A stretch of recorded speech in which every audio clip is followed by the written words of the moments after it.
আজ আবার চলো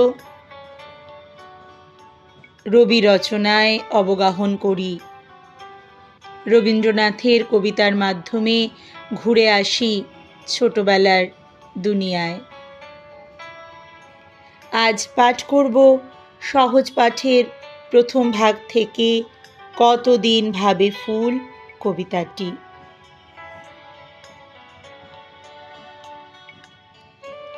কতদিন ভাবে ফুল উড়ে যাব কবে, যেথা খুশি সেথা যাব, ভারী মজা হবে।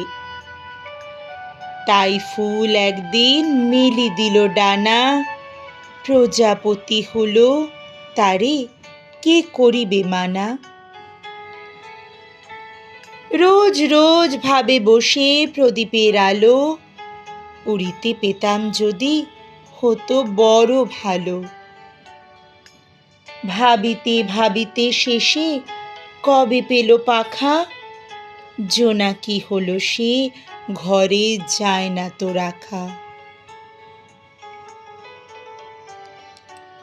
পুকুরের জল ভাবে চুপ করে থাকি, হায় হায় কি মজায় উড়ে যায় পাখি।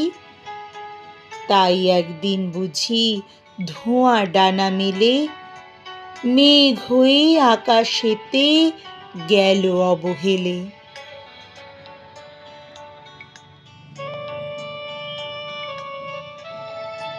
আমি ভাবি ঘোড়া হয়ে মাঠ হব পার, কভু ভাবি মাছ হয়ে কাটিব সাঁতার।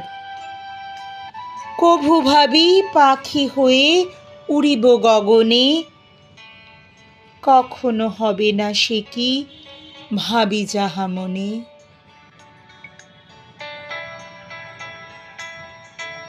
সত্যি ছেলেবেলায় যখন এই কবিতাগুলো পড়তাম তখন একটা অন্য ভালো লাগা, অন্য অনুভূতি নিয়ে কবিতাগুলো পড়তাম। আর এখন যখন মাঝে মাঝে পাতা উল্টে দেখি সহজ পাঠের, তখন অন্যরকম আরও একটা অনুভূতি কাজ করে। এখনকার আবেগটা অন্যরকম। আমি তো যখনই হাতের কাছে পাই সহজ পাঠের প্রথম বা দ্বিতীয় ভাগ,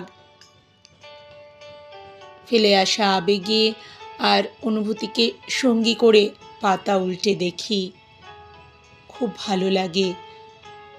মনটা এক মুহূর্তে পাড়ি দেয় ফেলে আসা দিনগুলির আলোকজ্জ্বল সেই মুহূর্তগুলির পানে। আমি জানি তোমাদেরও অনেকেরই এরকম হয় নিশ্চয়ই। তাই তো মাঝে মাঝেই শোনাতে আসি সহজ পাঠের কবিতা। আশা করি আজকের কবিতাটিও তোমাদের ভালো লেগেছে। সঙ্গে থেকো এভাবেই, ভালো থেকো সকলে।